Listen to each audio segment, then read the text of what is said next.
What's good, fellas? I'm Roup Reviews, and welcome to my review of Christopher Nolan's Oppenheimer. Now, to start things off, I just want to say that Christopher Nolan is without a doubt one of the best directors of our generation. He is so trustworthy with his movies, it is insane. It really almost is a 99.9% chance that if a movie comes out and it's by Christopher Nolan, it's gonna be good. Why else would he have broken two IMAX cameras, in which there are only 12 in the world, and still be trusted with a third one at the end of the day? Now, the main question for this review, and I think a common question for a lot of Christopher Nolan movies, is how does it compare to the other Christopher Nolan movies? And honestly, my answer is I don't know.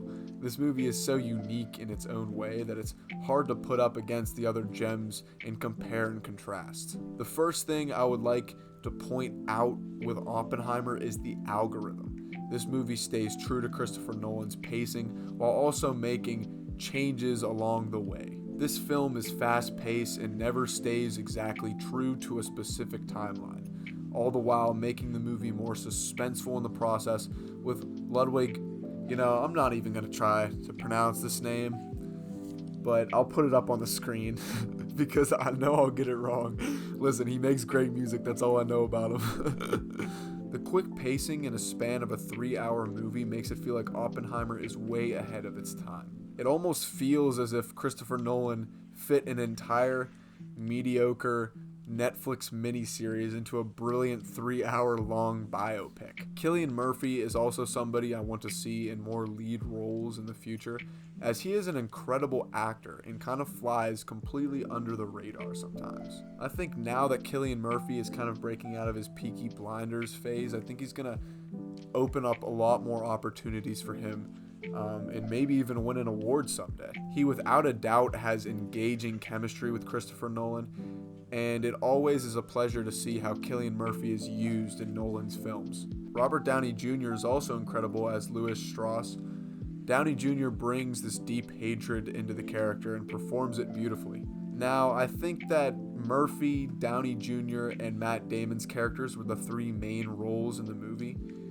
And although I did think Matt Damon did a good job, I think that he also kind of lived in the shadow of Murphy and Downey Jr. I feel like Matt Damon stuck to what he knows as an actor, and although that strategy usually pays off for him, and did with this movie, I just thought it was difficult at times to appreciate, while Murphy and Downey Jr. were kind of pushing the boundaries of their acting. Another thing I like about this movie was how there really were no sides taken. Nolan stayed true to the story at hand, displaying no biases on a topic that some would say is impossible to not choose sides on. Nolan really asked a ton of questions with this film, but does not answer them, which is expected from a Christopher Nolan movie. And I do love that aspect to his movies because it really does always give the audience something to think about in the end. So overall, I think Oppenheimer was not only educational, but also very thought-provoking. It was true to the morals and beliefs that built up the foundation of the film and questioned the common thought that runs through all of our minds, all while giving us a glimpse at the man who created the bomb and the beauty behind the chaos. I give Christopher Nolan's Oppenheimer a 9 out of 10. Yep, you heard it here, folks, a 9 out of 10. Boom. It's a 9 out of 10.